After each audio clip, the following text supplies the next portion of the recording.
नमस्कार, मैं हूं कमलेश और आप देख रहे हैं आधुनिक भारत न्यूज। और हमारे साथ हैं शिक्षक एमएलसी के पूर्व प्रत्याशी कृष्ण मोहन यादव जी। कल एक वित्तविहीन शिक्षक महासभा का आयोजन किया गया है। जो वित्तविहीन शिक्षक है उनका शपथ ग्रहण का हम जानेंगे कि इसका पूरा मकसद क्या है, इस कार्यक्रम का उद्देश्य क्या है। और स्वागत है हमारे साहब हमारे चैनल में। आपका भी स्वागत है आधुनिक भारत चैनल का। हमारे साहब, जो कल का कार्यक्रम रखा गया है वित्तविहीन शिक्षक महासभा शपथ ग्रहण, इसका क्या मतलब है? देखिए, वित्तविहीन शिक्षक महासभा एक निर्दलीय गैर राजनीतिक संगठन है जी। शिक्षक का संगठन है जी।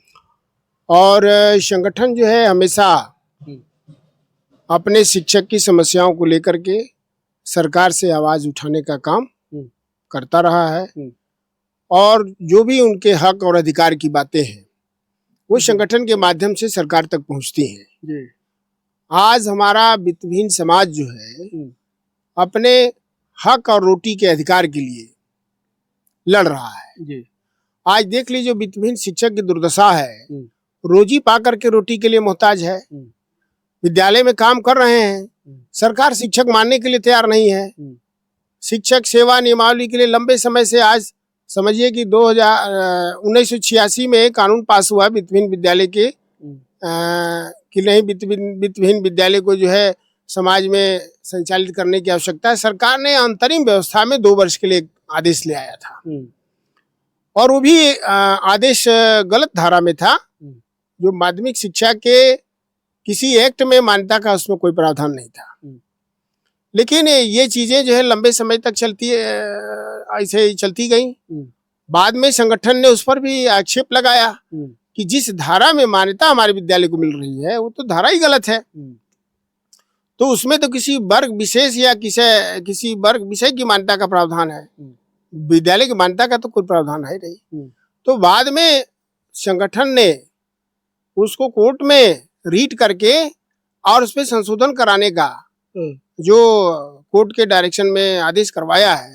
अभी फिलहाल में वो चीजें चल रही हैं और उसके तहत आज हमारे शिक्षकों की सेवा नियमावली के लिए संगठन जो है लड़ करके आश्वासन समिति में, आज वर्तमान समय में आश्वासन समिति में 8वें नंबर पर जो प्रस्ताव रखा गया है वो वित्तविहीन विद्यालय में काम करने वाले शिक्षक, प्रधानाचार्य और कर्मचारियों के लिए उनकी सेवा शर्तें क्या होंगी, उनके रिटायर होने के बाद या उनके वेतन और मानदेय की व्यवस्था क्या होगी, इसके लिए प्रस्ताव आश्वासन समिति में आज आ चुका है। अच्छा।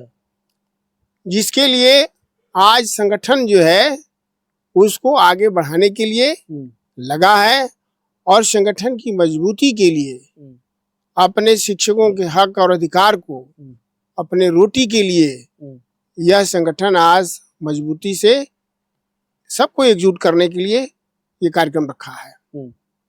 कार्यक्रम तो रखा है, लेकिन जो शपथ ग्रहण होना है हमारे साहब, जो शपथ ग्रहण होना है, शपथ ग्रहण का मतलब क्या है? शपथ ग्रहण क्यों होगा, किस लिए होगा?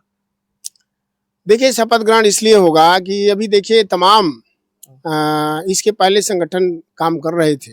जैसे हम इस प्रकार से पूछना चाह रहे हैं, जैसे जब कोई चुनाव होता है, जब एमएलए या एमपी होते हैं तो शपथ ग्रहण करते हैं कि मैं संविधान की कसम खाता हूं कि आज के बाद से मैं जो भी कार्य करूंगा संविधान के दायरे में रहकर करूंगा, लोकतंत्र के दायरे में रहकर करूंगा। लेकिन जो वित्तविहीन शिक्षक का ये जो शपथ ग्रहण होने जा रहा है, इसका क्या दायरा है, क्या मतलब रहेगा इसका? इसका दायरा संगठन को एकजुट करने के लिए, संगठन के जो उद्देश्य हैं, जो उसके नियम हैं, उनको पदाधिकारियों को जो है बताया जाता है।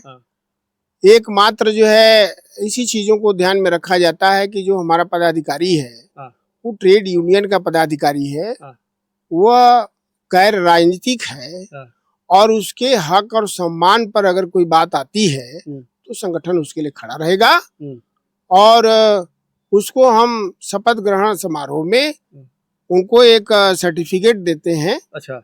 कि नहीं, ये आपका प्रमाण पत्र है और आपने संगठन के कार्यों के प्रति निष्ठा भाव रखा है, इसके लिए संगठन भी आभारी है। और आपके माध्यम से, उन पदाधिकारी के माध्यम से संगठन को मजबूती करने का प्रयास किया जाता है। ये मतलब जो वित्तविहीन शिक्षक है, जो लोग आपके संगठन से जुड़ेंगे और उनका आज के बाद से, जुड़ने के बाद से अब शपथ ग्रहण यही करेंगे कि हम किसी दल और पार्टी की बात नहीं करेंगे, जब भी बात करेंगे सिर्फ शिक्षक और वित्तविहीन की बात करेंगे। यही मकसद हुआ आपका? बिल्कुल माध्यमिक तो शिक्षा। इसमें क्या सिर्फ वित्तविहीन शिक्षक ही रहेंगे या कोई अन्य भी लोग रहेंगे? नहीं, ये वित्तविहीन शिक्षक महासभा जो है वित्तविहीन शिक्षक विद्यालयों के संगठन के रूप में काम करता है। जी। और इसके इतर जो है माध्यमिक शिक्षा में संगठन जो अनुदानित विद्यालय के हैं, आज माध्यमिक शिक्षक संघ काम कर रहा है। और माध्यमिक शिक्षक संघ अगर हमारे लिए भी काम करता, क्योंकि हमसे पहले से बना हुआ है, 1978 का वेतन वितरण अधिनियम पास हुआ, ये माध्यमिक शिक्षक संघ की देन थी। और उनके संघर्षों से, उनके आंदोलन से सरकार जो है उनको अनुदान देने का काम की, क्योंकि वो शिक्षक भी हमारे तरह ही वित्तविहीन विद्यालय में उस तरह से काम करते थे। और उस समय हमारे माध्यमिक शिक्षक संघ के नेता कहते थे, जब आंदोलन चलता था तो शिक्षक कहते थे कि आपको जो है वेतन कितना मिलता है, जो बोलते थे, नारा लगाते थे कि पता नहीं भाई, पता नहीं। अर्थात उस समय क्या दशा होगी वित्तविहीन शिक्षकों की। और उस समय आंदोलन के माध्यम से, संगठन के माध्यम से आज जो देख रहे हैं अनुदानित विद्यालय, उनको ग्रांट मिला है। 1978 में वेतन वितरण अधिनियम पास हुआ है। और उसी विद्यालय के तर्ज पर आज वित्तविहीन शिक्षक प्रदेश में काम कर रहे हैं।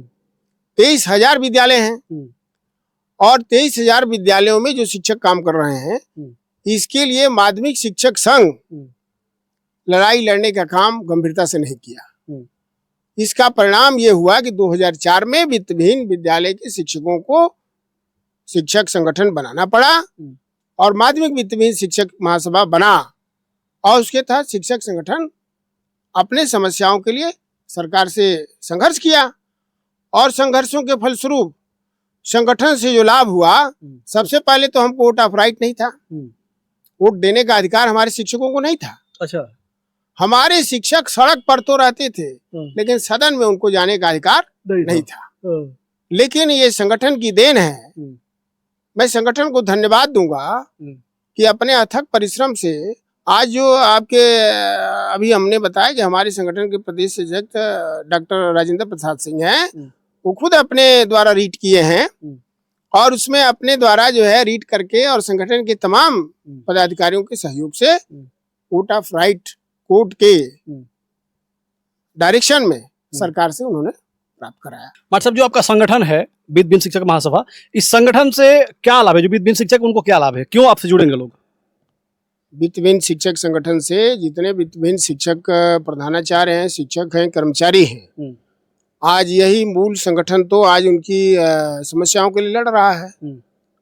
और हमारा संगठन जो है उनके लिए जो अधिकार दिलवाया है, अभी हमने आपको बताया कि मताधिकार का प्रयोग जो है वो नहीं कर पाते थे, वो दिलवाया।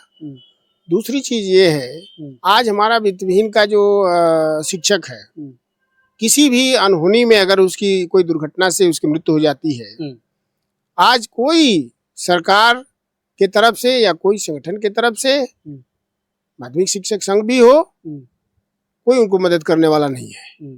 वित्तविहीन शिक्षक महासभा संगठन उन शिक्षकों के परिवार को आर्थिक सहायता भी देता है और उनके रोटी और हक के अधिकार की लड़ाई भी लड़ता है।